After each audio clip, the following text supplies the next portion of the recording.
Hi friends, আর আজকে আরো একবার ওয়েলকাম তোমাদের প্রত্যেককে এসজি স্যার কম্পারেটিভ চ্যানেলে। এবং আজকে তোমাদের জন্য আমি নিয়ে এসেছি এনটিপিসি প্রিভিয়াস ইয়ার সেশন। তো আজকে আমরা করব 2 এপ্রিল 2016 থার্ড শিফট। চলো দেখতে থাকো কি কোশ্চেন এসছে এবং তার কি হবে এক্সাক্ট সলিউশন। দেখো, তোমরা বাদিকে দেখতেই পাচ্ছ বা তোমার স্ক্রিনের ডান দিকে দেখতে পাচ্ছ যে কোশ্চেন গুলো কিন্তু চলে আসবে এবং এখানে আমি তার সলিউশন। চলো দেখো, প্রথম কোশ্চেন কি বলছে, which among the following is true for the given number. যে নাম্বারগুলো এখানে গিভেন দেওয়া আছে মানে দেওয়া আছে সেগুলোর মধ্যে সব থেকে ছোট বড় ইংরেজিতে তোমাকে দেখতেই পাচ্ছ দেওয়া আছে, তার মধ্যে কোনটা ছোট কোনটা বড় কি তার সিকোয়েন্স হবে সেইভাবে সাজাতে হবে। তো চলো আমরা দেখে নিই সংখ্যাগুলো কি কি আছে। দেখো, প্রথম সংখ্যা আছে 13/33, দ্বিতীয় সংখ্যা আছে 32/47, তৃতীয় সংখ্যা আছে 20/47, আর চতুর্থ সংখ্যা আছে 25/27।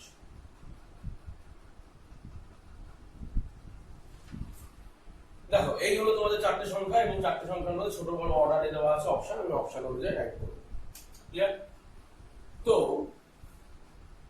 দেখো কি করা যায়, আমাকে বলো তো 25/27, এটা দেখো খুব কাছাকাছি, দুটো ডিফারেন্স খুব কম না? ডিফারেন্স যত কম হবে আমরা তত কি জানি সেটা 100% এর দিকে এগোবে। ফলে এই 25/27 এর ডিফারেন্স সব থেকে কম, ফলে এর এখানে প্রবাবিলিটি হওয়ার চান্স সব থেকে বেশি, সব থেকে বড় হওয়ার। কারণ এগুলো তো ডিফারেন্স আছে, এটা তো 100% এর কাছাকাছি আছে, তাই জন্য এটাকে আমি নেব সব থেকে বড়। ক্লিয়ার? তাহলে সব থেকে বড় কোনটা হলো 25/27 হলো। সব থেকে ছোট কোনটা দেখো, তুমি বুঝতেই পারছো। দেখো, তুমি যদি 47/32 দেখো, 47 এর অর্ধেক কিন্তু মোটামুটি ওই 23.5, তার থেকে এটা অনেকটাই বড়, কারণ এটা 50% এর থেকে বড়।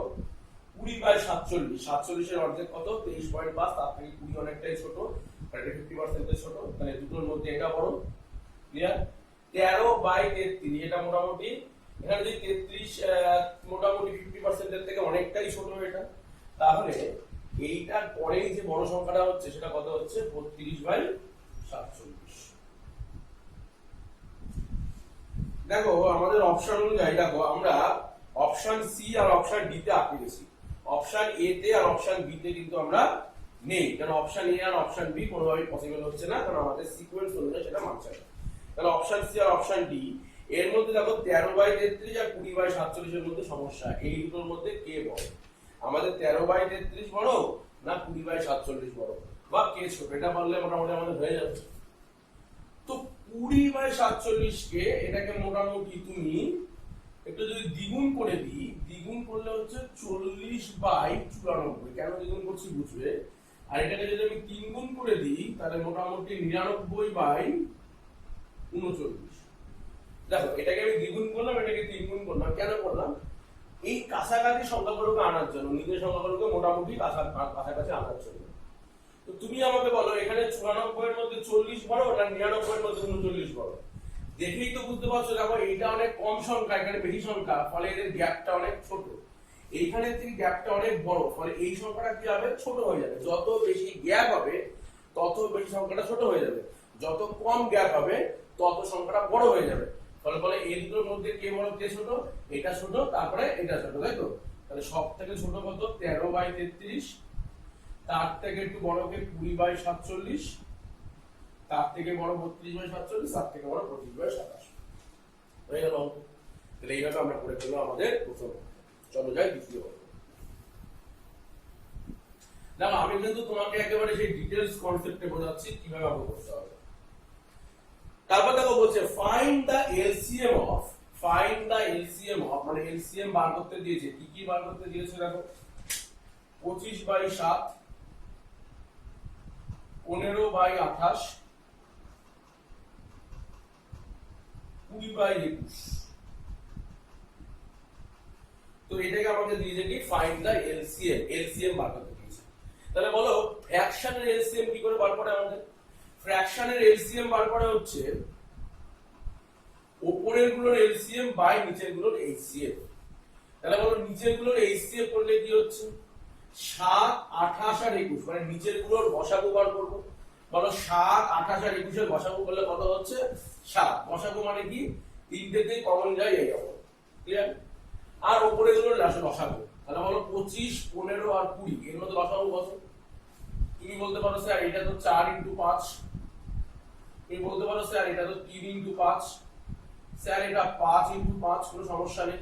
তাহলে লসাগু কি করে বার করে? তিনটে থেকেই কমন পার্ট নিয়ে নেয় 5, এখান থেকে কি পড়ে আছে একটা 5 এক্সট্রা, এখান থেকে কি পড়ে আছে একটা 3, আর এখান থেকে কি পড়ে আছে একটা 4, হয়ে গেল।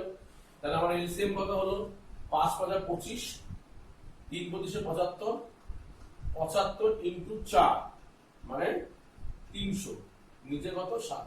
তাহলে আমাদের অ্যানসার কত হয়ে গেল 300/7। আমাদের অ্যানসার হয়ে যাচ্ছে অপশন এ, ক্লিয়ার। তার মানে এলসিএম করতে গেলে উপরের গুলোর এলসিএম বা নিচের গুলোর এইচসিএফ।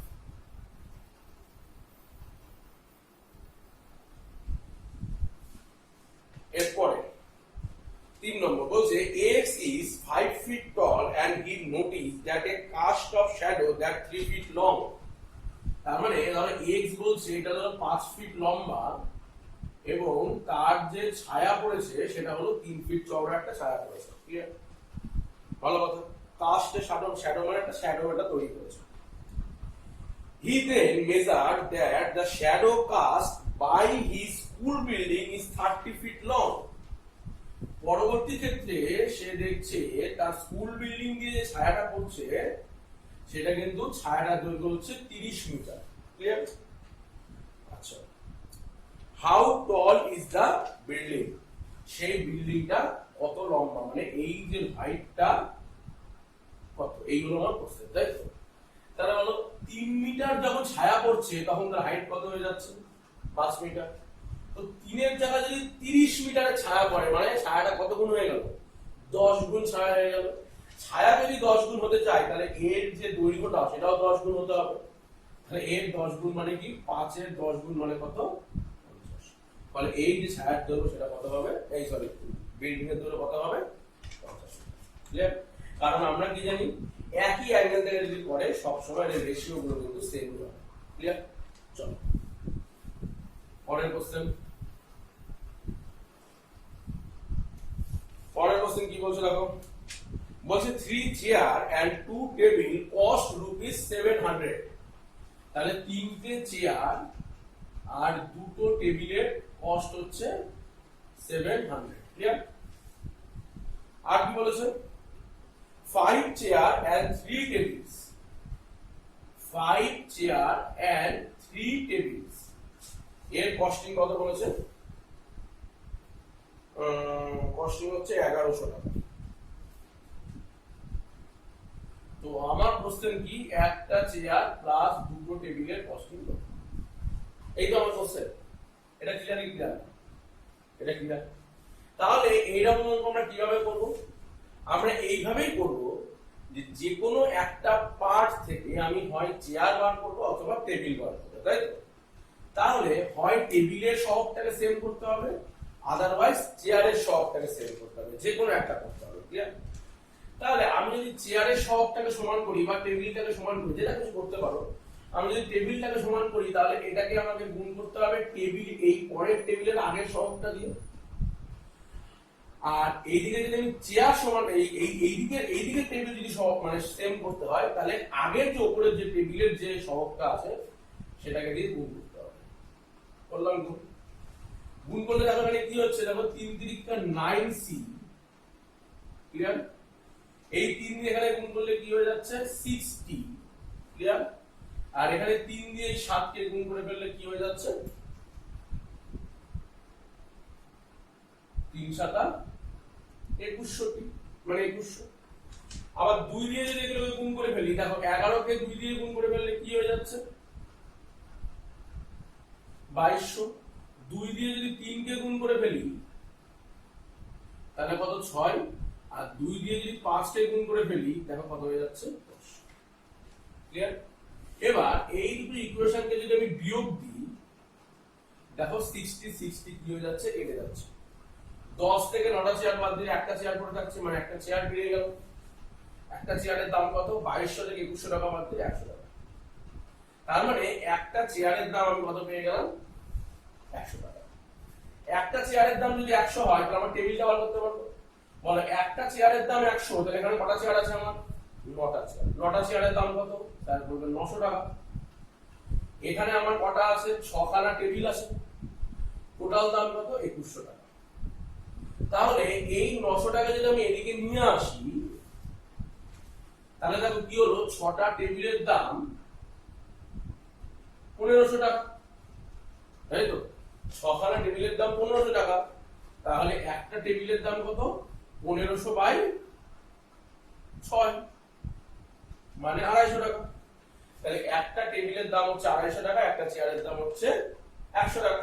তাহলে আমার বার করতে হবে একটা চেয়ার মানে 100 টাকা, দুটো টেবিল, একটা টেবিল 250 হলে দুটো টেবিল 500। ক্লিয়ার কি ক্লিয়ার না?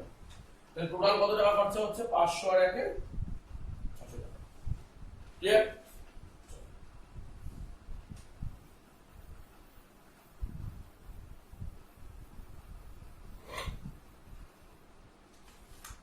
এর পরের কোশ্চেন দেখো, বলছে the LCM of two numbers is 210। দুটো নাম্বারের LCM যদি করি তাহলে আমার आंसर আসবে 210। ভালো কথা। if their HCF is 35, এদের মধ্যে গসাগু কত বলেছে? 35। one of the number is 105, তার মধ্যে একটি সংখ্যা আছে 105, আদার সংখ্যাটা কত? তাহলে আমরা কি জানি? আমরা জানি HCF into LCM is equal to first number into second number, মানে লসাগু into গসাগু, সেটা হচ্ছে প্রথম সংখ্যা এবং দ্বিতীয় সংখ্যার গুণফলের সমান। তাহলে এখানে থেকে থেকে বসাবো। বলো লসাগু কত আছে? 210। গসাগু আমার কত আছে? 35। তাহলে 210 into 35, যেটা কার সাথে সমান হবে? First number into second number, first number into second number, সেটা ধরো x হলো। তাহলে বলো ফটাফট এটা কাটবে, 105 দিয়ে কাটলে 3, 3 দিয়ে 210 কাটলে 70। তাহলে ফোর্থ নাম্বার যেটা আসবে, মানে সেকেন্ড নাম্বার যেটা আসবে, সেটা আমাদের অ্যানসার কত হবে? 7। ক্লিয়ার? Basic property. এরপর বলছে working alone A can do a job in 15 days, মানে একা একা কাজ করলে এ 15 দিনে একটা কাজ করবে। B can do the same job in 18 days, B একা কাজটা করবে 18 দিনে। In how many days will the job be completed if both work together, দুজনে মিলে একসাথে কাজ করলে কতদিনে কাজটা শেষ হবে? তো এ কাজ করবে কত দিনে? 15 দিনে। বি কাজ করবে কত দিনে? 18 দিনে। এটুকু ক্লিয়ার কি ক্লিয়ার? এ কাজ করবে 15 দিন, বি কাজ করবে 18 দিন, এটুকু তো ক্লিয়ার। ভালো কথা। দুজনে মিলে কাজ করলে কি করবে? তাহলে প্রথমে কি করে ফেলবো আমি? এলসিএম। এলসিএম দিয়ে কি বেরোবে? এলসিএম দিয়ে যেটা বেরোবে সেটা হচ্ছে দুজনের মোট কত কাজ করার ক্ষমতা রয়েছে, মোট কত কাজ করার দায়িত্ব রয়েছে। তাহলে আমরা 15 আর 18 এলসিএম কত? 90। 90 কে 15 দিয়ে ভাগ করলে 6, 18 দিয়ে ভাগ করলে 5, 5 18 90, তাই তো? এটুকু ক্লিয়ার? তার মানে এ এক এক দিনে 6টা করে কাজ করে আর বি এক এক দিনে 5টা করে কাজ করে। তাহলে বলো এক দিনে শেষে টোটাল কটা কাজ হয়ে যায়? 6 আর 5 11টা কাজ হয়ে যায়। ক্লিয়ার? তাহলে যদি বলে দুজনে মিলে কাজ করলে কত দিন লাগবে, তাহলে আমাদের অ্যানসার কি হবে? 90 খানা কাজ, এক এক দিনে 11টা হচ্ছে, তাহলে টোটাল ডেজ 90/11। চলো, এখানে যে অ্যানসার দিয়েছে আমাদের অপশনে, সে অপশন একটাও হবে না, ওই জন্য আমরা অপশন ই হিসাবে লেখা হয়েছে, মানে অপশনগুলো সব ভুল আছে, এক্সাক্ট অ্যানসার হবে 90/11।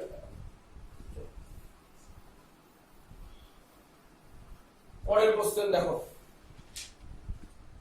বলছে if three numbers are in the ratio 1:3:5, তার মানে 1:3:5 এ তিনটে নাম্বার আমার আছে। আচ্ছা, if their sum is 10,800, find the largest of the three numbers, তিনটে নাম্বারের মধ্যে লার্জেস্ট কত, মানে সবথেকে বড় সংখ্যাটি কত যখন এই তিনটের যোগফল হবে কত বলেছে আমার? 10,800। 10,800। তাহলে আবার এই তিনটে যোগফল করলে কত হচ্ছে? 3 এ 1 4 আর 5 এ 9। তাহলে আমরা বলছি 9, এটাই বইয়ে বলে দিয়েছে 10,800। ঠিক আছে, 9 মানে 10,800। তো বৃহত্তম সংখ্যা মানে কত? 5। তো 5 মানে কত?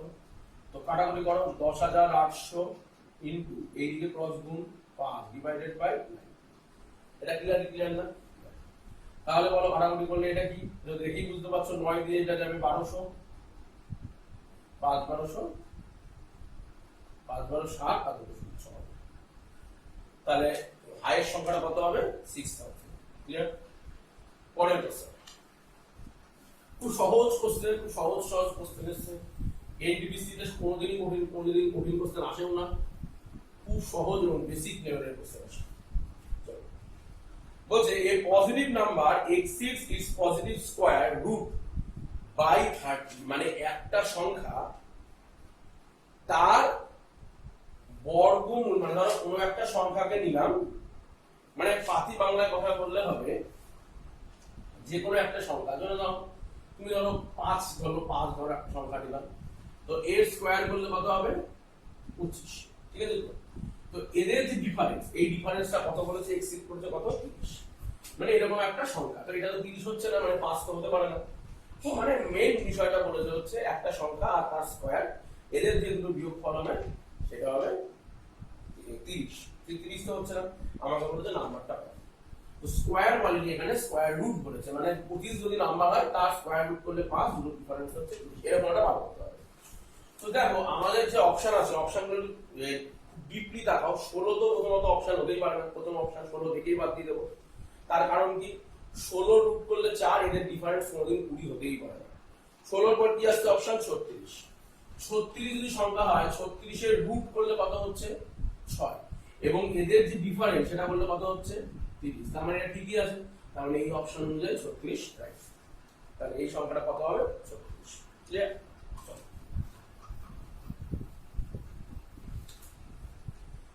এরপরের কোশ্চেন দেখো কি বলছে।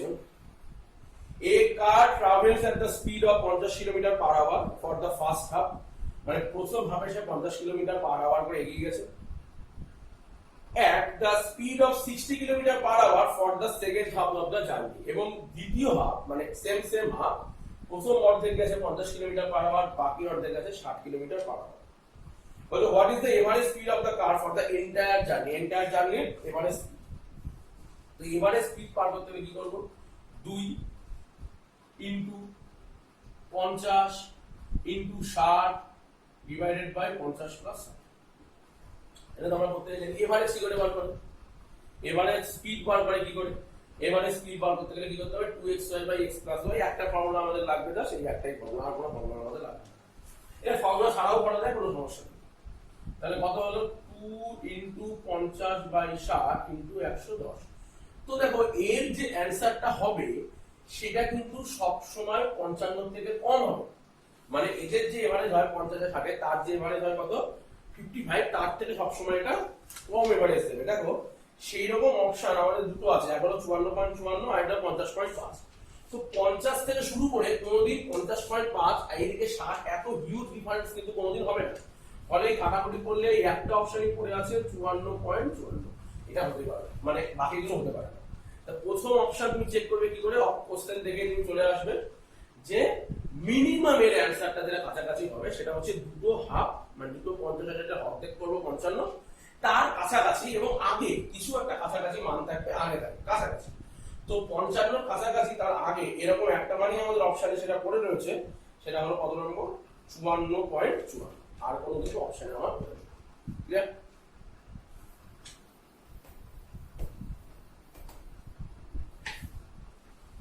দেখো তারপরের কোশ্চেন কি বলছে? The dimension of a luggage box are 80 centimetre, 60 centimetre, 40 centimetre. How many square centimetre of cloth is required to cover the box? তার মানে একটা বক্স রয়েছে যেটা 80, 60 আর কত? এটা 80, 60 আর 40। ধরো এটা 80, এটা 60, এটা ধরো 40। এটা একটা ডাইমেনশন, মানে 3D পিকচার। মানে ধরো না তুমি এখন যে ঘরে বসে এই ভিডিও দেখছো, সেই ঘরের যে 3 দিক, একটা উচ্চতা রয়েছে, একটা দৈর্ঘ্য রয়েছে এবং একটা প্রস্থ রয়েছে। ধরো দৈর্ঘ্য 60, প্রস্থ 80, উচ্চতা 40 হতেই পারে, বা দৈর্ঘ্য 80, প্রস্থ উচ্চতা 60, যেটা হোক যে কোনো কিনতে হবে, এক দিকতে হবে। তো এবার বলেছে কত মিটার ক্লথ লাগবে সেই বাক্সটাকে ঘিরে ফেলতে। তুমি আমাকে একটু ক্লিয়ার করে বলো দেখি ক্লথ লাগবে মানে কি, ক্লথ কোন জায়গাটা দেয় আগে বলো। তুমি একটা বাক্স বানিয়েছো, বাক্সের মধ্যে সেটাকে র্যাপিং পেপার দিয়ে মুড়ে ফেলবে, তাহলে তুমি র্যাপিং পেপারটা কোথায় মুড়বে?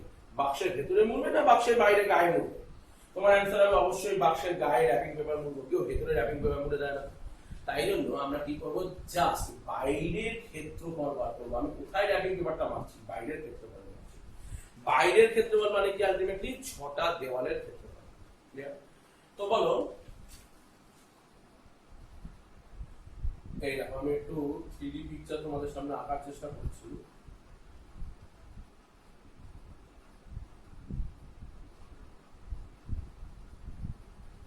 মোটামুটি এরকম, তাই তো? এটা ভুলভাল হতে পারে, আমার মনে করো না। তো মধ্যে কথা 6টা দেওয়াল। একটা দেওয়াল কি 80 × 40 এর কটা দেওয়াল আছে? 40 × 80 একটা দেওয়াল। ধরো এই তোমার উচ্চতা 40, প্রস্থ দৈর্ঘ্য ধরো 80, দৈর্ঘ্য 80, প্রস্থ উচ্চতা 40, তাহলে একটা র্যাপিং এ যে 80 × 40 করবে, দুদিকে তো দুদিকে সমান, তাহলে এদিকে যদি 80 × 40 পড়ে তাহলে এই হাতেও 80 × 40 করবে। তার মানে কি ইনটু করলে কত হচ্ছে বলো? 4 × 32 = 64, 6400। ক্লিয়ার? এই যে 4 × 32 = 64, দুটো শূন্য। একবার এদিকে করবে 40 × 60 করবে, তাই তো? তাহলে 40 × 60 এরকম করবে কি দুটো। তার মানে কি, ধরো প্রস্থতে 60, উচ্চতায় 40, তাহলে একদিকে করবে 60 × 40, কারণ আয়তক্ষেত্রের ক্ষেত্রফল মানেই তো দৈর্ঘ্য × প্রস্থ, এবং সবসময় দুটো বিপরীত সাইডে করবে, তাই তো? বিপরীত সাইড মানে দুদিকে করবে। তাহলে বলো 6 × 12, 4 × 12 48, তাই তো? আর আবার কি আছে, আর কোন দিকে করবে? আর হচ্ছে ওপর নিচে করবে, ছাদে। ছাদে বা মেঝে একই ব্যাপার। তো মেঝে কত ছিল? 60 × 80। মেঝে 60 × 80 হলে আমার উপরটা 60 × 80 মানে ইনটু 2। তাহলে বলো 6 × 8 48, 2 × 9600। তো জাস্ট যোগ করে দিলে আমি কি পেয়ে যাবো? আমাদের র্যাপিং পেপার। তাহলে বলো কত হচ্ছে? 6 আর 4 10, 10 এ 8 18, হাতে আমার 1, 7 4 11 আর 9 20, মানে 20,800 স্কয়ার ফিট আমার। তো এটার অ্যান্সার কত হবে? বি। ঠিক আছে, 20,800। তাহলে বুঝেছো, ক্ষেত্রফল মানে আলটিমেটলি 6 দেওয়ালের ক্ষেত্রফল যোগ করে বুঝিয়ে দিয়েছি। একদম বেসিক কনসেপ্ট। চলো এর পরের কোশ্চেন কি আছে? বলছে the sum of digit of a 2 digit number is 10, মানে 2 ডিজিটের নাম্বারের যে যোগফল সেটা হচ্ছে 10। সাপোজ ধরো কিরকম হতে পারে? 64 হতে পারে। এই 6 আর 4 এর যোগফল 10। ক্লিয়ার? এরকম। আর কি বলেছেন? when the digit are reversed, অর্থাৎ দুটো ডিজিট যখন চেঞ্জ হয়ে গেছে, মানে ধরো সাপোজ আগে ছিল 64, এখন হয়ে গেছে 46, এরকম চেঞ্জ হয়ে গেছে। তো কি হয়েছে তখন? the number decreased by 54, তাহলে অরিজিনাল নাম্বার থেকে এই নাম্বার কি হয়ে গেছে? ডিক্রিজ হয়ে গেছে, মানে কমে গেছে, তাই তো? এখানে যেমন কত কমেছে বলো? এখানে 4 56 হয়েছে, আর এখানে মোটামুটি 18 কমেছে, কিন্তু এটা 18 নয়, এটা বলেছে 54 কমেছে, তাই তো? Find the changed number. তাহলে চেঞ্জ নাম্বারটা কত? মানে ধর এখানে 46 হলো, 46টা এরকম জানতে চাইছি। ক্লিয়ার? তো অপশন দেখি আমরা। প্রথমে ধরো আছে 73। 73 হচ্ছে যদি চেঞ্জ নাম্বার হয়, তাহলে অরিজিনাল নাম্বার কত হবে তোমার? 37। আর অরিজিনাল নাম্বার থেকে তো তোমার এই নাম্বারটাকে বাদ দিতে বলেছে, কিন্তু দেখো এই নাম্বার থেকে যদি তুমি এই নাম্বার বাদ দাও, মানে রিভার্স নাম্বার, তাহলে তো নেগেটিভে চলে আসবে। কিন্তু এটা তাহলে কোনোদিনই হতে পারে না, কারণ আমাদের অ্যান্সার কততে আসা উচিত? 54 এ আসা উচিত, কিন্তু এটা তো নেগেটিভ চলে আসছে, তাহলে এটা হবেই না, এই অপশন বাতিল। পরের অপশন দেখো কি আছে? 28। 28 যদি আমার রিভার্স নাম্বার হয়, তাহলে অরিজিনাল নাম্বার কত হবে? 82 থেকে 28 বাদ দেওয়া যাবে, কত হয়? 4 5 54। আর আমাদের এখানেও বলেছিল 54, তাহলে ঠিকই আছে। তাহলে আমাদের অরিজিনাল নাম্বার হচ্ছে 82, রিভার্স নাম্বার হচ্ছে 28। কি জানে যে কোশ্চেনে চেঞ্জ দ্য নাম্বার, মানে রিভার্স হয়ে যাওয়ার পর কোনটা হয়েছে, তাহলে আমাদের অ্যান্সার কি হবে? 28। ক্লিয়ার? চলো এর পরের কোশ্চেন আমরা যাব। বলছে the income of A and B are in the ratio 3:2 and their expenditure are 14,000 and 10,000 মানে 10,000 respectively. If A saves rupees 4,000 then B's saving will be, তাহলে A আর B এর ইনকাম রেশিও A আর B এর কত বলেছে 3:2 হলো, যার মধ্যে এক্সপেন্ডিচার বলেছে A করবে 14,000 টাকা খরচা আর A করবে 10,000 টাকা খরচা। ক্লিয়ার? তো বলেছে A সেভিং কি করে আছে জানো তো, ইনকাম মাইনাস এক্সপেন্ডিচার। বলছি কেন, 4,000 টাকা, তো এর সেভিং কত? তাহলে টাকাগুলো লিখলাম, কি লিখলাম, বলছে ইনকামের রেশিও মানে তুমি কত টাকা ইনকাম করছো, তৈরি করছো টাকা বাজার থেকে চেষ্টা করে নিয়ে আসতো, সেটা হলো 3:2 রেশিওতে রয়েছে। ক্লিয়ার? আর এর মধ্যে এক্সপেন্ডিচার মানে তুমি কত টাকা খরচা করে ফেলেছো, সেটা করেছো, এর ক্ষেত্রে করেছো 14,000 টাকা আর বি এর ক্ষেত্রে করেছো 10,000 টাকা। ক্লিয়ার? তো এর মধ্যে খরচাপাতি করে সেভিং চলে এসেছে কিন্তু 4,000 টাকা সেভিং। দেখো এটা অরিজিনাল টাকা, এটা অরিজিনাল টাকা, এটা যদি অরিজিনাল টাকা না হয় তাহলে সমস্যা। তাহলে বলো তো 4,000 টাকা সেভিং করেও তুমি যদি 14,000 টাকা খরচা করে দিতে পারো, মানে তোমার যা মাইনা তার থেকে তুমি 14,000 টাকা রেখে 4,000 টাকা উড়িয়ে দিতে, সরি 14,000 টাকা উড়িয়ে দিয়ে 4,000 টাকা রেখে দিলে তোমার কত টাকা মাইনা? 14,000 টাকা তুমি খরচা করে ফেলেছো, তাই তোমার এটা মাইনার মধ্যে ইনক্লুড। 4,000 টাকা জমিয়েছে, এটা তোমার মাইনার মধ্যে ইনক্লুড। তার মানে 14,000 আর 4,000 18,000 টাকা তোমার ছিল মাইনাস। ক্লিয়ার? তাহলে 3 কে যদি আমি রিপ্রেজেন্ট করি 18,000 দিয়ে, তাহলে কত দিয়ে গুণ করতে হচ্ছে? 3 6 18,000। ক্লিয়ার না? তাহলে এটা যদি 18,000 হয় তার মানে এইটাকে আমি গুণ করেছি ইনটু 6, তাহলে ইনটু 6 করলে এটাও ইনটু 6 করতে হবে। 2 কে যদি 6 দিয়ে গুণ করে ফেলি তাহলে কত হচ্ছে 12, 3 × 0 12। তাহলে আমি পেয়ে গেলাম বি এর ইনকাম কত 12,000, তার মধ্যে বি খরচা করে ফেলেছে কত 10,000। তাহলে বলো 12,000 10,000 খরচা হলে বি জমিয়েছে কত টাকা? অঙ্কের অ্যান্সার কত? বাস। ক্লিয়ার?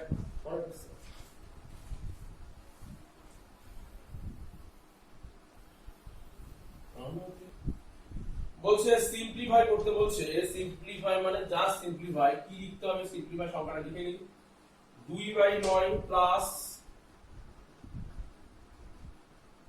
3/5, 2/9 প্লাস 2/5। এটা ক্লিয়ার না? এটা তোমার কাছে ক্লিয়ার? তো তুমি বলো আগে আমি ব্র্যাকেটের কাজ করব, বদমাশ শুরু কি বলছে, আগে ব্র্যাকেটের কাজ করব, তাই তো? তাহলে ব্র্যাকেটে যদি কাজ করি তাহলে এখানে কত হচ্ছে 5 9 45। ক্লিয়ার? তাহলে 9 এর মধ্যে 45 5 বার যায়, তাহলে 5 দুগুনি 10, 45 এর মধ্যে 5 9 বার যায়, মানে 3 9 27। বাংলা ক্যালকুলেশন 27 আর 10 এ কত হচ্ছে? ক্লিয়ার বলো? 27 আর এই 10 যোগ করলে কত হচ্ছে? 37। তার মানে এইটুকু পারতে গেল আমার 37/45। এখানে আমার অ্যাজ ইট ইজ রয়েছে 2/9 আর এখানে রয়েছে আমার 2/5। তো দেখো এবার এটা তো কাটাকুটি কোনোভাবেই যাচ্ছে না, তাহলে আমি কি করে ফেলি? গুণই করে ফেলি, তাই তো? গুণ করে ফেললে কি হচ্ছে দেখো, 45 কে 9 দিয়ে গুণ করে ফেলো, 45 × 9 করলে কত হচ্ছে? 405। আর এই 2 কে তুমি 37 এর গুণ করে ফেলো, 70। তার মানে আমার দাঁড়ালো অঙ্কটা 74/405 প্লাস 2/5। ক্লিয়ার? তাহলে দেখো আমি এটা কি করতে পারি, আমি নিচে এলসিএম করতে পারলাম 405। ক্লিয়ার? 405 এর মধ্যে এলসিএম করলে এখানে আসছে 74 প্লাস 405 এর মধ্যে 5 কতবার যায় আমি একটু কি বলেছি, 5 যায় হচ্ছে 81 বার। দেখো 5 81 কিন্তু 405, 5 81 মানে দেখো 5,040 এর 8 আর এখানে 1, তাহলে 81 বার। তাহলে 81 × 2 মানে কত হচ্ছে? 8 দুগুণে 16 আর 2 162। তাহলে কত হচ্ছে? 6 আর 4 আর 2 6, 16 আর 7 23, মানে 236/405। এবার অপশন দেখি আমাদের, দেখো আমাদের অপশন আছে 47 বাই 48, 47 বাই 43, 43 বাই 47, 41 বাই 47। দেখো এই রকমের এত কাছাকাছি অপশন কোনোটাই হতেই পারে না, তার কারণ হচ্ছে এইখান থেকে কিন্তু কোনো সংখ্যা এক্সিস্টই করবে না। তাহলে আমাদের এই অঙ্কটার অ্যান্সার হবে ই 336 বাই 400। তাই পরে করবো কত নম্বর অঙ্ক, পরের অঙ্ক। তাই তো কি বলছে পরের অঙ্ক? দেখো বলছে P is twice as efficient as Q. P is twice as efficient as Q. এটার মানে হচ্ছে Q এর এফিসিয়েন্সি যদি 1 হয় তো P এর এফিসিয়েন্সি হবে আমার 2। এটা ক্লিয়ার না? আচ্ছা, Q takes 12 days to complete a job. Q 12 দিন লাগে। আচ্ছা, আমরা কি কনসেপ্ট জানি? আমরা এই কনসেপ্টটা এরকমই জানি যে যে যত তাড়াতাড়ি কাজ করতে পারে, মানে যত কম সময় লাগবে তার এফিসিয়েন্সি তত বেশি, তার ক্ষমতা তত বেশি। যে যত বেশি দিন ধরে লাগবে তার মানে তার এফিসিয়েন্সি তত কম। তার মানে এফিসিয়েন্সির যা রেশিও হবে, ডেজের রেশিও কি হবে? ঠিক উল্টোটা। তাহলে ডেজের রেশিও কত হবে? 2 আর 1। ক্লিয়ার? এবার আমাকে বলেছে কিউ টেক্স 12 ডেজ। তাহলে আমরা যেটা 2 দিন বলছিলাম সেটা আসলে 12 ডেজ, 12 দিন। তাহলে 2 মানে যদি 12 হয় তাহলে কত গুণ হলো? 6 গুণ। তাহলে 1 মানে কত হবে? 6। তাহলে পি 6 দিনে পারে, কিউ 12 দিনে পারে। এটুকু ক্লিয়ার? তাহলে বলতো যদি বলে টোটাল ওয়াট কত, তাহলে 6 আর 12 এলসিএম মানে 12। ক্লিয়ার? তাহলে 2 আর 1 যোগ করলে কত হচ্ছে? 3। এটা মানে কি? Per day what. তার মানে এ দুটো করে কাজ আর ও একটা করে কাজ, মানে প্রতিদিন 3টে করে কাজ ওরা করেছে। টোটাল কাজ করতে হবে কটা? 12টা। তাহলে বলো কত দিন লাগবে?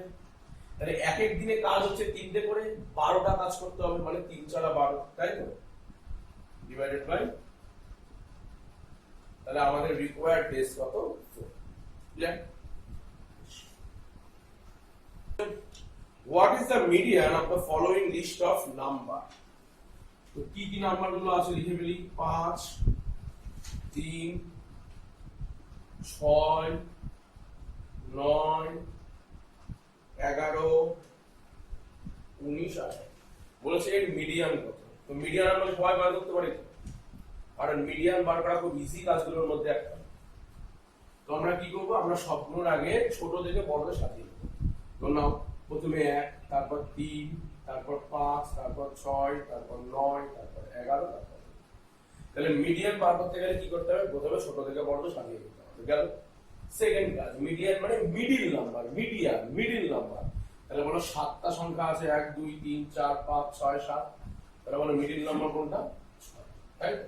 তাহলে এটা মিডিয়ান, এটাই ব্যাস। মানে জানতে চাইছি মিডিয়ান কত, মানে মিডিল নাম্বার কত। বেসিক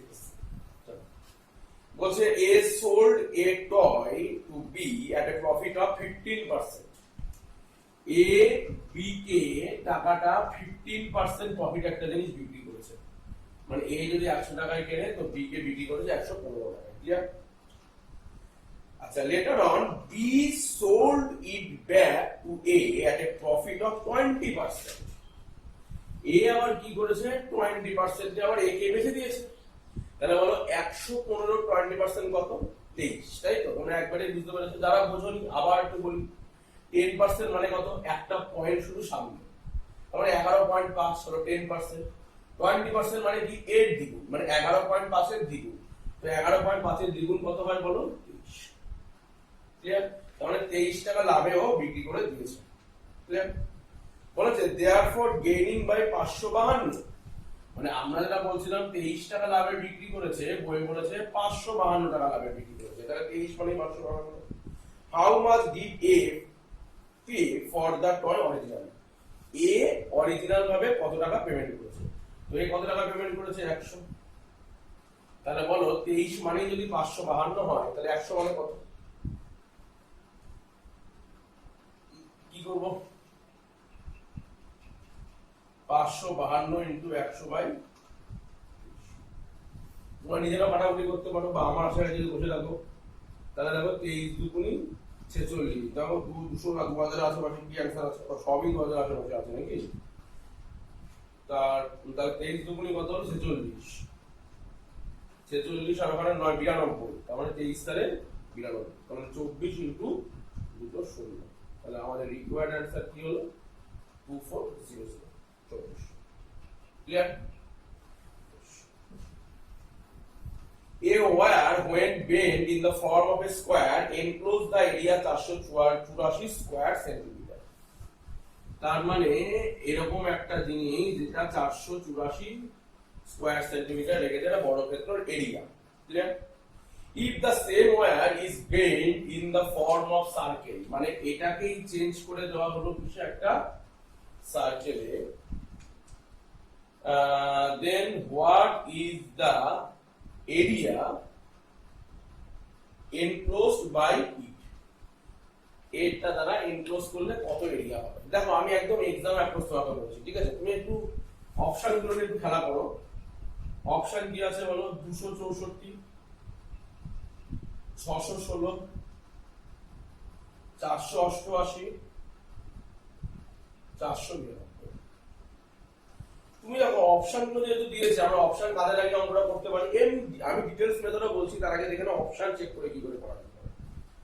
অপশন চেক করে দেখো, এইখান থেকে মানে একটা স্কয়ারের এরিয়া থেকে যদি আমি একটা সার্কেলের এরিয়া তৈরি করি, তার এরিয়াটা স্কয়ারের এরিয়ার আশেপাশে হয় না, কারণ অনেকটাই বড় হয়। ঠিক আছে? তো তুমি যে কোনো মান নিয়ে করে দেখবে। এবার 484 যেহেতু বড় সংখ্যা, ফলে এই গ্যাপ আরো বড়। এইখানে যত ছোট সংখ্যা হবে গ্যাপ তত ছোট হবে। 484 বিরাট বড় সংখ্যা, তাই এর থেকে একটু বড়ই হবে। আমরা জানি সার্কেলের এরিয়া সবসময় বড়ই হয়, তাই তো? তাহলে এই 488 আর 492 কোনোভাবেই হতে পারে না, কারণ এত সামনাসামনি অ্যান্সার হওয়ার প্রবাবিলিটি নেই। আর আছে 264 তো হতেই পারে না, কম তো কোনোদিনই হতে পারে না। তারপরে একটাই অপশন পড়ে আছে 200, অ্যান্সার পুরো 200। ক্লিয়ার? এইবার আমরা যে ডিটেইলস মেথডে আসি, এটা হলো পরীক্ষার এক্সাম অ্যাপ্রোচ নিয়ে হঠাৎ করে দেখে কি করে ফেলবে। দেখো এরকম অঙ্ক করলে এমপিএসসি তে কোনো টাইমই লাগবে না, 10 মিনিট ম্যাক্সিমাম। তো দেখো আমি ডিটেইলস বোঝাচ্ছি বলে সময় লাগছে। 484 যদি হয়, তো এটাকে তুমি কি করতে পারো? এটা মানে কি? a স্কয়ার, এরিয়া মানে তো a স্কয়ার। 484 যদি a স্কয়ার হয়, a মানে বাহু, তাহলে বলো a মানে কত? মানে বাহু মানে কত? 22।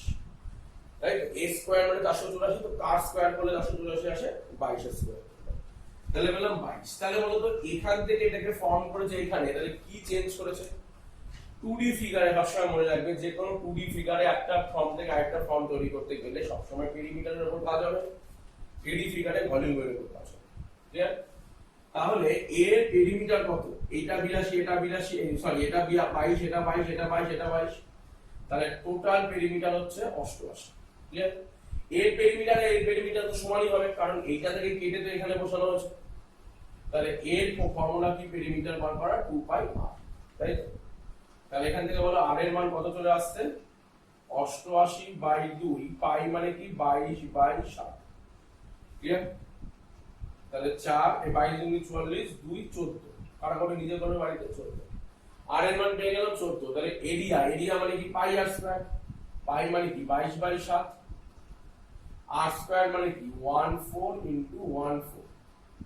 এটা দিয়ে কাটো 2, 44 * 14 কত হয়? 616। বাস এই অ্যান্সার। ক্লিয়ার? তাহলে তোমাকে আমি একদম ডিটেইলস মেথডও করে দিলাম, আবার তোমার যদি একেবারে শর্টকাট দরকার সেটাও করে দিলাম। What will rupees 40,000 amount to in 2 years at the rate of 20% per annum if interest is compound yearly? 40,000 টাকা 20% কম্পাউন্ড ইন্টারেস্টে 2 বছর পর কত হবে? তো কত টাকা আমার নিয়ে মার্কেটে নেমেছি? 40,000 টাকা। 20% এক্সট্রা পাচ্ছি। 20% মানে কত বলো? 1/5। তাহলে প্রতি 5 টাকার উপরে এই দেখো 20% মানে কত? 1/5, মানে প্রতি 5 টাকার উপরে আমার 1 টাকা সুদ। তাহলে আমার তো অ্যামাউন্ট বার করতে হবে, সুদ বার করে লাভ নেই। তাহলে 5 টাকা তুমি নিয়ে গিয়ে 1 টাকা সুদ নিয়ে এসছো, এক্সট্রা নিয়ে এসছো, তাহলে তোমার অ্যামাউন্ট করলে কত হবে? 6/5, কারণ 5 টাকার উপরে 1 টাকা আমার প্রফিট। কত বছর হয়েছে? 2 বছর। তাহলে ইনটু 6/5 ইনটু 6/5। দেখো 5 5 25, এখানে কাটলে হয়ে যাচ্ছে 1600। 6 6 36, 6 এর পর ডবল শূন্যতে অ্যান্সার, 6 এর পর ডবল শূন্যতে অ্যান্সার একটাই আছে, 57,600 অ্যান্সার। আর কিছু নেই, ক্যালকুলেশন করার দরকার নেই। এই যে দুটো শূন্য তো হবেই, আর 6 6 36, আর এখানে একটা 6, 216, মানে লাস্ট ডিজিট 6 থাকবে। তাহলে এখান থেকে 6 আর সামনের দিকে দুটো 6, মানে লাস্টে তিনটে ডিজিট 600 থাকবে। তাহলে বুঝে লাভ নেই, একটাই অপশন পড়ে আছে 57,600 টোটাল গুণ করতে জন্য টাইম লাগবে। How long will a sum of money take to double if it is invested at 9.09% PA simple interest 9.09% per annum এ সিম্পল ইন্টারেস্টে কোনো টাকা দ্বিগুণ হয়ে গেলে কত বছর লাগবে? তাহলে বলো 9.09% এর ফ্র্যাকশন ভ্যালু কত? 1/11। তাই তো আমরা তো পার্সেন্টেজ ক্লাসে শিখেছি। তার মানে প্রতি 11 টাকায় আমি 1 টাকা করে ইন্টারেস্ট পাচ্ছি। এবার বলে যে টাকাটা দ্বিগুণ হয়ে যাবে, মানে 11 টাকার উপর আমি 11 টাকায় সুদ পাবো। দ্বিগুণ হয়ে যাওয়া মানে 100 টাকার উপর 100 টাকা সুদ পেলে তোমার 200 টাকা হবে, দ্বিগুণ হবে। তার মানে বলো 11 টাকার উপরে প্রতি 1 বছরে আমি 1 টাকা সুদ পাই, তাহলে 11 টাকা সুদ পেতে গেলে আমার কদিন লাগবে? তুমি ঠিকই ধরেছো, 11 বছর। তার মানে প্রতি 1 বছরে 1 টাকা সুদ, 11 টাকা সুদ পেতে গেলে 11 বছর লাগবে, আর কিছুই নেই। A train crosses a stationary object in 10 second. একটা স্টেশনারি অবজেক্ট মানে নিজের দৈর্ঘ্যকে 10 সেকেন্ডে অতিক্রম করছে। What is the length of the train if the speed of the train is 25 metre per second? তো ট্রেনের গতিবেগ কি বলেছে? ট্রেনটা 1 সেকেন্ডে যাচ্ছে কত? 25 মিটার। ক্লিয়ার? তো ট্রেনের লেন্থ মানে কি? ট্রেনটা একটা অবজেক্টকে যত সময় অতিক্রম করবে সেটা আসলে তার লেন্থকে নির্ভর করছে, তাই তো? তাহলে 1 সেকেন্ডে যদি সে 25 মিটার অতিক্রম করে, বলে যে 10 সেকেন্ডে নিজের দৈর্ঘ্য অতিক্রম করবে, তাহলে 1 সেকেন্ডে 25 মিটার গেলে 10 সেকেন্ডে কত যাবে? ইনটু 10 মানে 250 মিটার। তাহলে ট্রেনের দৈর্ঘ্য কত? 250 metre. That's answer. Two poles of the height 12 meter and 17 meter stand vertically upright on the plain ground. If the distance between their feet is 12 meter, find the distance between their tops. তার মানে বলছে এখানে একটা 12 মিটারের মাল আছে, এখানে একটা 17 মিটারের মাল রয়েছে, ঠিক আছে? ক্লিয়ার তোমরা? আর এদের মধ্যে ডিসটেন্স বলছে 12 মিটার। অঙ্কটার বাংলা মানে কি দাঁড়ালো? 12 মিটার আর 17 মিটারের দুটো পোল, দুজনের মধ্যে ডিফারেন্স রয়েছে 12 মিটার।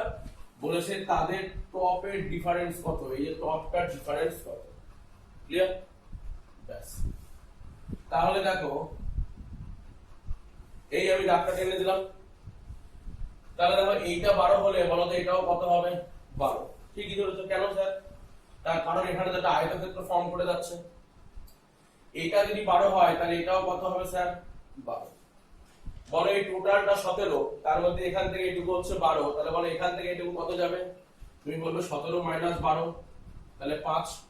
তাহলে এটা 5, এটা 12, এটা তাহলে কত হবে sir? 13। Bus. If P713 is divisible by 11, find the value of the smallest natural number of P is. তাহলে P713, তাহলে এটা যদি 11 দ্বারা বিভাজ্য যায়, 11 দ্বারা বিভাজ্যের নিয়ম কি? একটা ঘর অন্তর একটার যোগফল, উপরের থেকে একটা ঘর অন্তর একটার যোগফল, এবং এই দুটো কি হয়ে যাবে? সমান। এটা 11 দ্বারা রুল। তাহলে 7 3 10 থেকে 1 বাদ দিলে 9। ক্লিয়ার? চলো পরের প্রশ্ন। The average of 11 result is 50. প্রথম 11টা রেজাল্টের মানে এখান থেকে যদি আমি 11 খানা রেজাল্ট লিখি সবগুলোই 50 আছে। ক্লিয়ার? বলছে তার মধ্যে the average of first 6 number, মানে ধরো প্রথম 6টা নাম্বারের এভারেজ হলো 49। The average of last 6 result is 52। ধরো এই লাস্ট 6 রেজাল্ট হচ্ছে ধরো 52। Clear? What is the result? এখানে কোশ্চেনটা টাইপে ভুল হয়েছে, এখানে কোশ্চেনটা হবে এরকম যে 6th নাম্বারটা কি? 6th number. ক্লিয়ার? তাহলে 6 নাম্বার মানে দেখো এই জায়গাটা, কারণ টোটাল তো 11টা সংখ্যা, দেখো এখান থেকেও 6টা সংখ্যা, আবার এখান থেকেও 6টা সংখ্যা, তাহলে তো টোটাল তো 12টা সংখ্যা হয়ে যায়। তার মানে নিশ্চয়ই মাঝখানের সংখ্যাটা দুবার রিপিট হয়েছে। সেই সংখ্যাটা কি করে বার করবো? দেখো সিম্পল এভারেজের ফান্ডা লাগাবো না। ধরো না এখানে সবগুলোই 50 ছিল, আর এখানে ধরো সবগুলো 49 ছিল। তার মানে এই উপরের পার্টে সবগুলো এক এক এক এক করে ডিস্টার্ব হয়েছে। কতগুলো নাম্বারে ডিস্টার্ব হয়েছে? 6টা নাম্বারে ডিস্টার্ব হয়েছে। তাহলে ডিস্টার্ব হয়েছে -6। এইদিকে কি হয়েছে? এদিকে দেখো সব 2 করে বেড়ে গেছে। এটা ক্লিয়ার কি ক্লিয়ার না? কতগুলো নাম্বারে বেড়েছে? 6টা নাম্বারে বেড়েছে। তুমি বলবে স্যার এখানে 12 ডিস্টার্ব হয়েছে। তাহলে এখানে 12 ডিস্টার্ব, এখানে 6 ডিস্টার্ব, তাহলে ওভারঅল ডিস্টার্বটা আলটিমেটলি 6 হয়েছে। তাহলে 6th রেজাল্টটা কি? 6th রেজাল্টটা হওয়া উচিত ছিল 50। কিন্তু ও দেখছি আমার 6 বাড়িয়ে নিয়ে এসেছে সব দিক মেকআপ দিতে গেলে, তাহলে আলটিমেটলি কত হয়ে গেল 50 আর 6 ক্লিয়ার। এবারে যে ক্লাসে আমি আরো ডিটেইলস বলে কোশ্চেন আছে 5.36 ইনটু 3.6, তাই তো? তো এটার অ্যান্সার কত হবে? তো আমরা একটা অপশন দেখি, দেখো 19 পয়েন্ট, 18 পয়েন্ট, 21 পয়েন্ট, 20 পয়েন্ট। তুমি মোটামুটি একটু শিওর হও, দেখো 3 5 15, ক্লিয়ার? 5.36 ইনটু 3। আচ্ছা এইবার দেখো আমি যদি এই 36 টাকে কিছু না লিখতাম, এখানে ধরে 36 টা বাড়িয়ে দিতাম, বোঝার চেষ্টা করো। আমি এখানে 36 না লিখে এখানে 36 বাড়িয়ে দিতাম, মানে 96 হতো, তাই তো? তার মানে আমি যদি এখানে 5 করতাম, তাহলে এখানে ধরো 3.96 করতাম মোটামুটি। আমি অ্যাপ্রক্সিমেট, আমি এক্সাক্ট উপায় বলছি না, কিন্তু কাছাকাছি মান হচ্ছে, আমি অপশন আনার চেষ্টা করছি। ফলে দেখো 3.96 মানে প্রায় 4 এর কাছাকাছি। তার মানে অ্যানসার কি হবে? 4 5 20 থেকে একটু কম, একদম কম স্লাইড। তো 20 থেকে একটু কম একটা অপশনে রয়েছে, সেটা হচ্ছে 19.296। অঙ্ক আমরা করব না, ক্যালকুলেশন আমরা করব না, আমরা অ্যাপ্রক্সিমেটের উপর অ্যানসার করে দেব, ঠিক আছে? তো এইটা আমরা একটা ছোটখাটো। এরপর আবার একটা অঙ্ক দিয়েছি, দেখো 18 প্লাস 2 ইনটু 3.3 ভাগ 0.00 এর মানটা কত? দেখো বলো 2 ইনটু 3.3 করলে কত হচ্ছে? তুমি বলবে স্যার 6.6। কোনো সমস্যা নেই, আমি বলছি স্যার এখানে তো প্লাস আছে, তাহলে এটা যোগও করে দিই। তাহলে 18 আর 6.6 যোগ করলে কত হচ্ছে? 24.6। ভাগ করতে কি বলেছে? 0.003। তো এই পয়েন্টটাকে তুলতে গেলে এখানে একটা 10, আর এই পয়েন্টটাকে তুলতে গেলে এখানে একটা 1000। আমি গুণ করে ফেললাম, যতগুলো পয়েন্টের পর সংখ্যা আছে ততগুলো জিরো দিয়ে গুণ করব, ক্লিয়ার? তো এইটা এটা কেটে দিলাম, সামনে শূন্যর কোনো ভ্যালু নেই, বাদ দিয়ে দিই। তো এটা দিয়ে 3 8 24, 3 দুগুণী 6, তাহলে 82 ইনটু দুটো শূন্য। তাহলে আমাদের রিকোয়ার্ড অ্যানসার কি হচ্ছে? 8277। 10 meter long, a ladder 10 meter long is leaning against a vertical wall. It makes an angle of 60 degree with the ground. তার মানে বলছে এইরকম একটা ল্যাডার আছে, যে ল্যাডারটা এখানে হলো তোমার 60 degree, clear? With the ground. আচ্ছা, আর ল্যাডারের দৈর্ঘ্য কত বলেছে? 10 মিটার ল্যাডারের দৈর্ঘ্য, clear? How far is the foot of the ladder from the wall? Wall থেকে এই ল্যাডারের দৈর্ঘ্যটা কত? মানে ওয়াল থেকে ল্যাডারের যে পয়েন্ট, এই দুটো দৈর্ঘ্যটা কত, মানে এই ভূমির দৈর্ঘ্যটা কত? তো দেখো এইটা একটা কি অতিভুজ, এটা একটা কি ভূমি, এটা একটা কি অ্যাঙ্গেল। তাহলে আমরা কি জানি না যে বেস বাই হাইপোটেনিয়াস মানে 10, সেটা কি হবে? cos θ কে রিপ্রেজেন্ট করবে। তো cos 60 মানে কত? Half, clear? তাহলে এটা দিয়ে কাটলে 5, তাহলে বেসের মানটা কত হয়ে গেল? 5। তাহলে কত মিটার দূরে ল্যাডারটা আছে? 5 মিটার দূরে, ক্লিয়ার? দেখো পরের কোশ্চেন কি বলেছে? the cost of two pencil plus 4 pens plus 8 erasers is rupees 12। খুব ভালো কথা। আচ্ছা আবার কি বলেছে? the 8 pen plus 4 erasers plus 10 pencil, এটা ইজিক্যাল টু কত বলেছে তোমার? 36। তো কোশ্চেন আমার কি চেয়েছে? কোশ্চেন চেয়েছে 3 পেন্সিল, 3 পেন, 3 ইরেজার। এইটা আমার জানতে চেয়েছে, তাই তো फ्रेंड्स? এইবার দেখো তো এই সংখ্যাগুলোর মধ্যে কিছু কি তুমি দেখতে পাচ্ছ? দেখো 10 আর 2 যোগ করলে 12, 8 আর 4 যোগ করলে 12, 8 আর 4 যোগ করলে 12, সবগুলো সমান। তাহলে আমি যোগই করে দিই। যোগ করলে কি আসবে? 12টা পেন্সিল প্লাস 12টা পেন প্লাস 12টা ইরেজার, এর দাম কত হচ্ছে 36 আর 12 48। তো 12টার জায়গায় আমাদের কটা রাখতে হবে বলেছে 3টে, তাহলে আমরা কত দিয়ে ভাগ করে দিতে হবে, বোথ ইকুয়েশনকে আমাকে ভাগ করে দিতে হবে 4 দিয়ে। 4 দিয়ে ভাগ করলে আমাদের কটা আসছে, 3টে পেন, সরি 3টে পেন্সিল, এটাকে 12কে ভাগ করলে 4 দিয়ে, আবার 3টে আসবে, 3টে পেন, আর এটাকে আসবে 3টে ইরেজার। তো টোটালটা কত হলো বলো, 48/4 করলে কত হলো, তাহলে আমাদের required answer set to be, কি বলছে, if the cost price of 120 article is equal to the selling price of 80 articles, তাহলে বলছে 120টা আর্টিকেলের কস্ট প্রাইস 80টা আর্টিকেলের সেলিং প্রাইসের সমান। ঠিক আছে, বলেছে find the profit percentage. Profit percentage বার করতে গেলে আমরা কি বার করতে হবে, সিপি আর এসপি বার করতে হবে। তো এখান থেকে দেখো তো সিপি বাই এসপি রেশিও পাবো কি পাবো না, তুমি বলবে হ্যাঁ স্যার কেন পাবো না, তুমি বললে 80/120, এই ক্রস মাল্টিপ্লিকেশন করেছি, এটাকে এখানে গুণ করেছি, এটাকে এখানে গুণ করেছি, তো এটা কাটাকাটি করলে কত আসছে দেখো 2/3।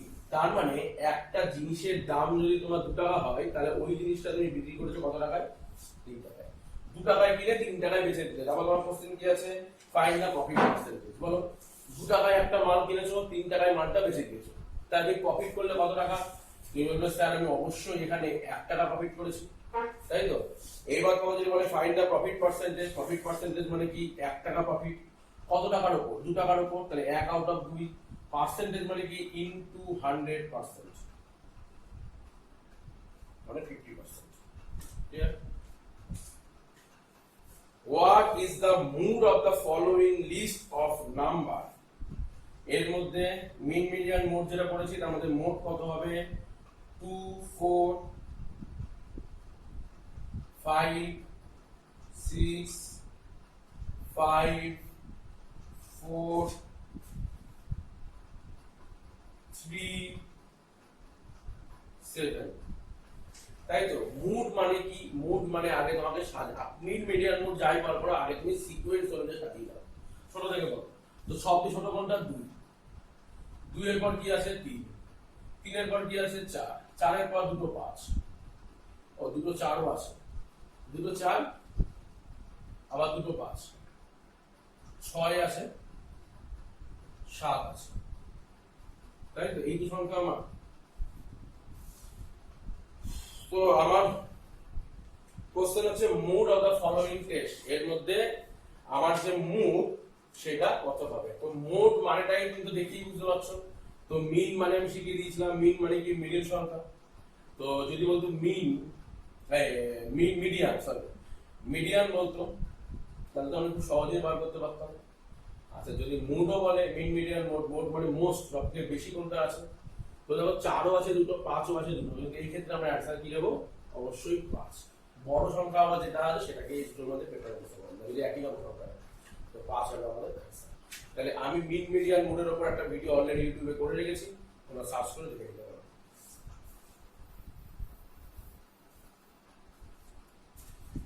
আজকের লাস্ট কোশ্চেন, এই সিরিজের লাস্ট কোশ্চেন বলছে P bought an article for ₹400 and sold it at a profit of 10%। তার মানে একটা জিনিস সে 400 টাকায় কিনে 10% প্রফিট বিক্রি করছে। 10% প্রফিট মানে কি বলো, 400 10%, 10% মানে একটা পয়েন্ট শুরু হয়ে যাবে, ওর একটা পয়েন্ট চলে এলো, মানে 40 টাকা বেশি করে লাভ করেছে। তাহলে বিক্রি করেছে কত টাকায়, 400। চলো এবার কি বলছে, and sold it at a profit of 10%। হলো what would have been the increase in the profit present if it was sold, what would have been the increase in the profit present if it was sold for ₹460। এইবার বলছে যে এরকম করে না করে আমি যদি মালটাকে 460 টাকায় বেচতাম, ক্লিয়ার, 460 টাকায় যদি বেচে ফেলতাম মালটাকে, তাহলে আমার কি বলেছে, প্রফিট আমার ইনক্রিজ করতো কত পার্সেন্ট, তাই তো বলে, এটাই তো বলেছে নাকি, হ্যাঁ প্রফিট ইনক্রিজ করতো কত পার্সেন্ট। তাহলে বলো 400 টাকার মাল 10% বিক্রি করলে 440 টাকা, কিন্তু যদি 460 টাকায় বিক্রি করতাম তাহলে বলো তো আমি কত টাকা প্রফিট করতাম? তুমি বলতে যে স্যার আমি অবশ্যই 60 টাকা প্রফিট করতাম। তোমাকে যদি বলে প্রফিট পার্সেন্টেজ বার করো, তো তুমি সাথে সাথে কি করতে, 60 টাকা প্রফিট প্রতি 400 টাকায়, তো আমার 100 টাকায় কত পার্সেন্ট? ক্লিয়ার? তাহলে 60 টাকা প্রফিট প্রতি সিপি এর উপর 400 টাকা। তো তুমি বলতে এটা সুন্দর করে কেটে 4 15 60, মানে এই ক্ষেত্রে আমার প্রফিট হতো 15%। তাহলে দেখো আগে প্রফিট হতো কত পার্সেন্ট? 10%। এখন প্রফিট হতো কত পার্সেন্ট? 15%। তাহলে বলো প্রফিট ইনক্রিজ করলো কত পার্সেন্ট? তুমি বলবে স্যার আগে এখন হচ্ছিল 15, আগে হয়েছিল 10, তাহলে ইনক্রিজ প্রফিট কত পার্সেন্ট? তুমি বলবে স্যার 15 - 10 5%। তাহলে আজকে এইটুকুই থাকুক, আমরা আবার ভিডিও নিয়ে হাজির হবো আরেক দিনের চ্যাপ্টার এনটিপিসির উপর। আমরা এনটিপিসির উপর 15খানা ভিডিও করব। 15টা পেপার পড়লে তোমার মোটামুটি এনটিপিসি সম্পর্কে ধারণা সম্পূর্ণভাবে ক্লিয়ার হয়ে যাবে।